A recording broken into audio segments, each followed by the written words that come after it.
ফেরাউন যখন ঘোষণা করলো মূসা পৃথিবীতে আসতে পারবে না, ঘটনা বলছি না, শুধু বোঝাচ্ছি, এই পৃথিবীতে মূসা নামে কেউ আসতে পারবে না, কারণ স্বপ্নে দেখেছে মূসা আসলে তার ফেরাউনই শেষ। কথা বলেন না? এজন্যে ফেরাউনের ছেলেদেরকে শুধু জবাই করে, জন্ম নিলেই মারে। তো যেই বছর জবাই করে মারে, এইভাবে চলতে লাগলো কয়েক বছর। মারতে মারতে দেশে পুরুষ শূন্য হয়ে গেছে। সবাই বলল, স্যার এভাবে যদি মায়ের শুরু করেন তো আমাদের কাজ করার মতো তো লোক নাই, তাহলে 1 বছরের ছেলেদেরকে ছাইড়া দেন আর 1 বছরের বাচ্চাদেরকে মাইরে ফেলান। ঠিক আছে। যেই বছর মারার কথা এই বছর জন্ম নিয়েছেন মূসা। আল্লাহ আকবার বললেন না? আল্লাহ কয়, ও ফেরাউন, তুই মূসারে আটকাইতে চাস আর আমি আল্লাহ মূসারে দিতে চাই। তুই কৌশল করছস বাচ্চাদেরকে কচু কাটা করে মূসাকে আটকাবে, আর আমি চাইলাম মূসাকে তোর গড়েই দিব। আর আসতে কোন ওই তুই কি কৌশল করিস? আমার মতো কৌশল পারবে? আল্লাহ কোরআনে বলছেন, ওয়া মাকারু ওয়া মাকারাল্লাহ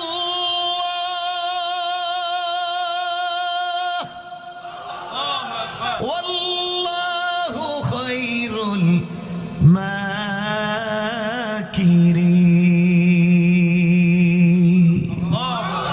তুই কিসের কৌশল করবে আমার সাথে? যা তোর কৌশল নিয়ে আটকা মূসাকে, তুই আটকাবে আর আমি দিব, আয় খেলা হবে। ওমা, আপনার হাসেন দেখেছে খেলা হবে শুনলে? আমি তো বুঝলাম না, খেলা হবে শুনলে হাসে কেন? হয়েছে নাকি খেলা আপনাদের এলাকায়? হয় না? এক পাগলা পাগলা পাগলা বলছিল নদীর ওই পার থেকে খেলা হবে। এমন খেলা শুরু হয়েছে নোয়াখালীতে, কোন তার বিরুদ্ধে জুতার মিছিল। ঠিক কিনা বলেন? খেলা হবে, পাগলা বুঝেও না কেমনে খেলাইতে হয়। এখন যে জুতার মিছিল আরম্ভ হইল, কষ্ট পাচ্ছেন আমার কথা? কত কথাই তো মনে আসে, এমনি বিপদে আছে, এমনি বিপদে। ভাই তো কান্না করে দিছিল, এই জন্য আসছি। হুজুর আমি শেষ মরে যাবো, আপনি যদি না আসেন এই আসছি। আপনাদের দেখছি কষ্ট হচ্ছে, কষ্ট হয় না? ডায়াবেটিস নাই? কই কি শোনেন তাইলে কয়েক মিনিট। আমার বন্ধুগণ, আল্লাহ বলছেন ফেরাউন খেলা হবে, তুই আটকা, আমি দিব। সুবহানাল্লাহ বলেন। যে বছর কাটবে এই বছর মূসা জন্ম নিয়েছেন। তো মূসা জন্ম নেওয়ার পরেই ফেরাউনের কাজ হলো প্রত্যেক দিন প্রত্যেক গ্রামে তার গোয়েন্দা আছে, প্রত্যেক ঘরে ঘরে গিয়া দেখে বাচ্চা হয়েছে নি, হইলি কাটা। চিন্তা করতেছেন কেমন কাজ করছে? হইলি জবাই। আরে ফেরাউন তো বাচ্চা জন্ম নেওয়ার পরে জবাই করছে, আর বাংলাদেশের মুসলিম মহিলারা জন্ম নেওয়ার আগে পেটের ভিতরে জবাই করে দেয়। কথা বলেন না? Birth control. আরে এই বার্থ কন্ট্রোলের আবিষ্কারক তো ফেরাউন। কথা কেন? ফেরাউন এই যে বাচ্চা আটকাবার জন্য কন্ট্রোল করছিল, কাজ হয় নাই। আর এর আগে এই বার্থ কন্ট্রোলের আবিষ্কার করতে চেয়েছিল ইব্রাহিম আলাইহিস সালামের বাবা আজর ঠাকুর। ইব্রাহিমকে পৃথিবীতে আসতে দেওয়া যাবে না, এই বার্থ কন্ট্রোল মন্ত্রণালয়ের মন্ত্রী আজর ঠাকুর, নমরুদের মন্ত্রী, ইব্রাহিমকে আসতে দেওয়া যাবে না। আল্লাহ কো, নমরুদ তুই মন্ত্রিত্ব দিস আজর রে, ইব্রাহিম রে আটকাবি, হে আজরের গোরে ইব্রাহিম রে দিলাম। আল্লাহু আকবার বলেন না? আল্লাহ কোরআনে কারীমের সূরা নিসার ৭৬ নম্বর আয়াত অর্থাৎ বাম পৃষ্ঠার শেষ শব্দে আমার আল্লাহ বললেন, ইন্না কাইদাশ শাইতানি কানা দাঈফা। আল্লাহ বলছেন কিসের তোর কৌশল? আমার কাছে তোমাদের কৌশল তো ব্যর্থ। যাক আমার বন্ধুগণ, এক পর্যায়ে মূসা আলাইহিস সালাম জন্ম নিলেন। তো জন্ম নেওয়ার ২-৩ দিনের মাথায় ফেরাউন বাহিনী গ্রামে আসছে, হানা দিছে, ধরো মারো কাটো। মূসা আলাইহিস সালামের মা দেখলেন পাশের বাড়ি ফেরাউনের বাহিনী, কি করবেন? বাচ্চাটাকে কি করবেন? কারণ ফেরাউন বাহিনী তো ঢুকলেই মারবে, ঠিক না? কি করবেন? আমার বন্ধুগণ, মুসা আলাইহিস সালামের মা চিন্তা করলেন কি করবেন। এমন সময় ফেরাউন বাহিনী আস্তে আস্তে তাদের বাড়িতে ঢুকে গেল। মুসা আলাইহিস সালামের মা চিন্তা করলেন, কোনোভাবেই যেহেতু বাচ্চাকে বাঁচাতে পারবো না, আমার চোখের সামনে ফেরাউন আমার বাচ্চাকে দুই টুকরা করবে, সহ্য হবে না। এই চিন্তা করে তিনি বললেন, আমি ফেরাউন বাহিনীকে বোঝাতে দিব না, আমার বাচ্চাটাকে ঘরের চুলায়, যে চুলায় রান্না করা হয় ওই চুলার মধ্যে ছেড়ে দিলাম। আল্লাহ যেহেতু আমার বাচ্চাকে দিয়েছেন, আর আল্লাহ আমাকে স্বপ্নে বলেছেন, মুসার মারে এই বাচ্চা দুনিয়ার সাধারণ বাচ্চা না, এটাকে আমি আল্লাহ দুনিয়ায় আমার কর্মী বানাইতেছি, নেতা বানাবো। কিছুদিন পরে যেই ফেরাউন কচু কাটা করে তারে থাপ্পড় দেওয়া। কথা কন নাকি? মুসা আলাইহিস সালামের মা মুসা আলাইহিস সালামকে চুলার মধ্যে ছেড়ে দিলেন। দাউ দাউ করে আগুন জ্বলতেছে। চুলার ভিতরে যখন ছেড়ে দিলেন মুসা আলাইহিস সালামকে, কিছুক্ষণ পরে ঢুকে গেল ফেরাউন বাহিনী। ফেরাউন বাহিনী এসে বলতেছে, ও মহিলা, তোমার ঘরে কি কোনো বাচ্চা আছে? মুসা আলাইহিস সালামের মা তো পয়গম্বরের মা, মিথ্যা বলতে পারবেন না। তিনি যদি বলেন আমার ঘরে বাচ্চা আছে তাইলে তো মাইরা ফেলাবে, আর তিনি যদি বলেন বাচ্চা নাই তাইলে তো মিথ্যা হয়ে যাবে। তিনিও বললেন, আমি কেন বলবো আছে না নাই, তোমরা দেখো না কেন? তোমরা পুরো ঘর তালাশ করো, আসছো যখন দেখো কোনো বাচ্চা আসেনি। ফেরাউনের বাহিনী ঘরে ঢুকেছে, গোটা ঘর তালাশ করে ঘরের কোথাও বাচ্চা নাই। তাকায় দেখে চুলার ভিতরে আগুন জ্বলে। যাওয়ার সময় মুসার মারে বলতেছে, ও মহিলা, ঘরের কোথাও বাচ্চা পাইলাম না, তুমি রান্না করার জন্য মনে হয় চুলায় কি দিছিলে, আগুন দাউ দাউ করে জ্বলে, একটু দেখো যাও। আমরা গেলাম। আল্লাহু আকবার বলেন না।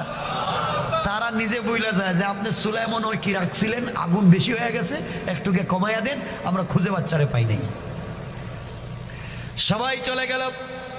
মুসার মা চিন্তা করলেন, আমার বাচ্চা জ্বলে পুড়ে শেষ। দেখেন দূর থেকে তাকায়া দেখেন ধাউ ধাউ করে আগুন জ্বলে। কলিজা ছেড়া চিৎকার করে চুলার কাছে গেলেন, গিয়ে দেখেন হযরতে মুসা কালিমুল্লাহ দাউ দাউ করা জ্বলা অগ্নির মধ্যখানে বসে বসে জান্নাতের ফল নিয়ে খেলা করে। আল্লাহু আকবার। কে করেছেন? কে করেছেন? আল্লাহ। আল্লাহ বাঁচাইয়া দিলেন। এবার মুসার মা চিন্তা করলে, বাচ্চাটাকে তো আবার 2 দিন পরে ফেরাউন বাহিনী আসবে, কি করি? স্বপ্নে তো আল্লাহ আমাকে বলেছিলেন বিপদ হলে বাচ্চাটাকে সিন্ধুকে ঢুকাইয়া নদীতে ছেড়া দেওয়ার জন্য। কে জানি আমার এগুলা স্বপ্নে বলে, আমি তো বুঝি না। এখন আমি সিন্ধুক বানাবো কোথায়, মিস্ত্রি পাবো কোথায়? কথা বুঝেননি?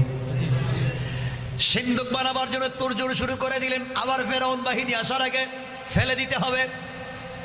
সকালবেলা ঘরের দরজার সামনে বৈশা বৈশা মুসার মা কান্না করেন, আল্লাহ মিস্ত্রি কোথায় পাবো? টাকা নাই, পয়সা নাই, শুধু আছে কাঠ। কাঠ তক্তা আছে, কিন্তু মিস্ত্রি লাগবে, লোহা লাগবে, লাগবে না? এত কিছু কোথায় পাবো? আমার টাকা নাই। মুসা আলাইহিস সালামের মা দরজার সামনে বসে আছেন। তাকায়া দেখেন মাথায় সাদা পাগড়ি, মুখে সাদা দাড়ি, সাদা একটা পাঞ্জাবি পরা, ফেরেশতার মতো একটা ভদ্র মানুষ মুসা আলাইহিস সালামের মায়ের ঘরের উঠানের সামনে হাঁটা যাওয়া করে। পিছন দিকে দেখা যায় একটা বস্তাও লটকায় রাখছে। তিনি বললেন, বাবা তুমি এখানে দৌড়াদৌড়ি করো কেন, কি সমস্যা? আমি মিস্ত্রি। তুমি কিসের মিস্ত্রি? আমি কাঠ মিস্ত্রি। করে বাবা, আমি কাঠ মিস্ত্রি খুঁজতেছি, আর এদিকে এখানে ঘুরায়। তোমার বাড়ি কই? আমার চিনবেন না, আমি দেশের না, আমি আসছি কয়েকদিনের জন্য। তুমি কি সত্যিকার অর্থে মিস্ত্রি? আমি ভালো মেস্তুর, আমার মতো মিস্ত্রি আর নাই। ওরে বাপ, তাহলে ভালো মিস্ত্রি পাইছি। আমার একটা সিন্ধুক বানায় দিতে হইব। সত্যি? সিন্ধুকটাতে কি রাখবেন, স্বর্ণ না রূপা না ডায়মন্ড? কই কি রাখবো তোরে? কই লাভ কি? যাই রাখি? কই না, স্বর্ণ রাখলে একটু সিঙ্গেল, ডায়মন্ড রাখলে একটু ডাবল। এখন কত বড় বানাবো? মুসা আলাইহিস সালামের মা চিন্তা করলেন, স্বর্ণ রাখলে তো এত মোটা বানাবার দরকার না, তাহলে তো এত ছোট বানায় দিব, মুসাকে যে রাখবো এটা বলি কেমনে। তিনি চিন্তা করলেন এটা নিশ্চিত সিআইডি, ফেরাউনের সিআইডি, কারণ আজকালকে তো সিআইডির অভাব নাই। ওয়াজে এইসব গোয়েন্দাগিরি করে, হুজুর কি কয় তো কি কয়, কইতেছি তো সব মাইকে শোনা যায়, কথা কন না কেন? আমি কি গোপনে কইতেছি? মাইকে কইতেছি। সিআইডি গিরি করে, ফাজলা, বুঝে না কিছু, এরা বুঝে না তো, এজন্য বোঝাতে হবে, রাগ করলে চলবে না, এদেরকে কাছে আনতে হবে, বুকের সঙ্গে বুকটা লাগে একটা চাপ দিতে হবে, ঠিক কিনা বলেন? মাথায় হাত দিয়ে দোয়া করে দিতে হবে, এগুলো কইরো না, এগুলো ভালো কাজ না, আসো একসাথে জান্নাতে যাই, ঠিক কিনা বলেন? আমার বন্ধুগণ, মুসা আলাইহিস সালামের মা বলেন, বাবা আমি একটা সিন্দুক বানাতে চাই, কিন্তু তোমাকে কেমনি বলি, তোমার কথা আমি বিশ্বাস করতে পারতেছি না, তুমি আবার ফেরাউনের সিআইডি কিনা। আমি আর যাই হই, আপনাকে একটা কথা বলতে পারে কসম করে, আমি ফেরাউনের সিআইডি না। আল্লাহু আকবার। আপনি এতটুকু আশ্বস্ত থাকেন আমি ফেরাউনের কেউ না, কিন্তু বাকি পরিচয় দিতে পারবো না, আমি একজন মিস্ত্রি। বলে তাইলে একটা সিন্দুক বানা বাবা, আমার একটা ছেলে আছে নাম মুসা, বাচ্চা, দবদবে সুন্দর, তুলতুলে, এত ডিজাইন বিউটিফুল ডেকোরেশন করা, একটা স্মার্ট আমার একটা ছেলে হয়েছে কয়েকদিন, বাচ্চাটারে কি করবো, ফেরাউন খুঁজতেছে মারার জন্য, নদীতে ফালায় দিব। এই জন্যই তো আমি তো এইটা কাজের জন্যই তো মিস্ত্রি। সুবহানাল্লাহ বললেন না? আমি তো এগুলা ভালো পারি, পানি ঢুকবে না। আপনি কাঠ দেন, দিলাম কাঠ। লোহা আছে? না বাবা লোহা নাই। হাতুড়ি আছে? নাই তো। রান্দা আছে? কিচ্ছু নাই তো। তাহলে আমি কি দিয়ে কাজ করে দিব? মিস্ত্রি কয়, মা আপনি ঘরে যান, আমি বানায় দিতেছি। মহিলা ঘরে গিয়া দরজার চৌকট দিয়ে তাকায়, দেখো কেমনে বানায়। দেখেন দুইটা কাঠ হাতে নেয় আর মুখ থেকে তুতু বাইর করে লাগাইয়া দেয়। আল্লাহু আকবার। কিচ্ছু নাই, কোনো লোহা লাগায় না, দুই তক্তায় শুধু তুতু লাগায় আর ডিজাইন হয়ে যায়। সুবহানাল্লাহ, সুন্দর করে বানানো হয়ে গেছে। মা খুব সুন্দর করে বানাইছি, আপনার ছেলেকে এখানে রাখতে পারবেন। আল্লাহ রাব্বুল ইজ্জতুল জালাল ফেরাউনকে বলছেন, এই জিবরাইলকে বলছেন, উনি ছিলেন জিবরাইল, পরিচয় দিচ্ছি পরে। বলছেন, এই মিস্ত্রি কি, আমার মুসাকে রাখবা এই কাঠের বাক্সে, যারা আমি নবী বানাবো, আমার বন্ধু কালিমুল্লাহ বানাবো, তার হাত পায়ে শক্ত লাগবে না? আল্লাহ তাআলা আমি কি করবো, আমার কাছে তো কোনো ফর্ম নাই। যাও জান্নাতুল ফেরদাউস থেকে স্পেশাল এক প্যাকেট আমার এই অলির জন্য, আমার পয়গম্বর মুসার জন্য, বাচ্চাদের জন্য আমি বানায়া রাখছি জান্নাতুল ফেরদাউসে। এক সেট তোশক কম্বল, ওগুলো নিয়ে এসে বিছাইয়া দাও। দিছেন, বিছাইয়া দিছেন। এখন ছিলেন তো মুসা আলাইহিস সালামের মা, মুসা আলাইহিস সালামের মায়ের কোলে। তিনি বললেন, মিস্ত্রি বলছে আমার কোলে দেন না, আমি আপনার বাচ্চাকে এই বাক্সের ভিতরে রাখি। আল্লাহ ডাক দিয়ে বলছেন, ও মিস্ত্রি, যাকে তুমি কোলে নিচ্ছ সে আমার পয়গম্বর কালিমুল্লাহ, তোমার শক্ত হাত দিয়ে ধরবা না, আমার বন্ধু যেন কষ্ট না পায়, হাতকে নরম করো, এত নরম করো বন্ধু যেন বুঝতে না পারে। খুলে নিছেন জিবরিল আমিন, মুসা আলাইহিস সালামকে খুলে নিছেন, বাক্সের ভিতরে দিছেন। আল্লাহ বলেন, বাক্সের ভিতরে রাখলেই যদি, মুসা তো গরম হবে না, মুসা গরম না ঠান্ডা মানুষ, বাচ্চা থাকতেই তো গরম হওয়ার কথা, যদি রাখার পরে কান্না শুরু করে দেয় তাহলে তার এক ঝামেলা। আল্লাহ বললেন, ও জিবরাইল, তুমি এক কাজ করো, আমার এই বন্ধুর বাক্সের ভিতরে একটা ফু দাও, ফু দিলেই ঘুমাই যাইব। সুবহানাল্লাহ বললেন না? ফু দিলেই ঘুমাই যাইব, একটা দাও না, ঝাড়ফুঁক করে দাও। দিছেন, মায়ের কোল থেকে আইনা বাচ্চাকে শোয়াইতে ঘুমাই গেছে। না সুবহানাল্লাহ, এটা আগামী বছর করে লইব। সুবহানাল্লাহ। এবার মুসা আলাইহিস সালামের মা বলছেন, বাবা তুমি কে, তোমারে চিনলাম না। এবার মিস্ত্রি ডাক দিয়ে বলছেন, মারে আপনি আমাকে চিনবেন না, আল্লাহ আমাকে আসমান থেকে পাঠাইছেন মিস্ত্রি হিসাবে, বক্স বানাইয়া দেওয়ার জন্যে। আমি দুনিয়ার সাধারণ কোনো মিস্ত্রি না, আমি হলাম আল্লাহর একজন রহমতের ফেরেশতা, হযরত জিবরাইল। একটু শান্তি পাইছেন? ও জিবরাইল, এখন কি এখন এটা আপনি নদীতে ছেড়ে দিবেন। বাক্স, আমার ছেলে কাঁদবে না, কয় কান্দার কোনো কারণই নাই। বাক্সকে এমন ভাবে সিন্দুক বানাইছে যে এই দেশের কোন মিস্ত্রি এভাবে বানাতে পারবে না। মানে এই দেশের না, ওই সময়কার দেশের কোন মিস্ত্রি এভাবে বানাতে পারবে না। কারণ লোহা লাগবে না, লাগবে না, এখানে লোহা আছে কিছু নাই।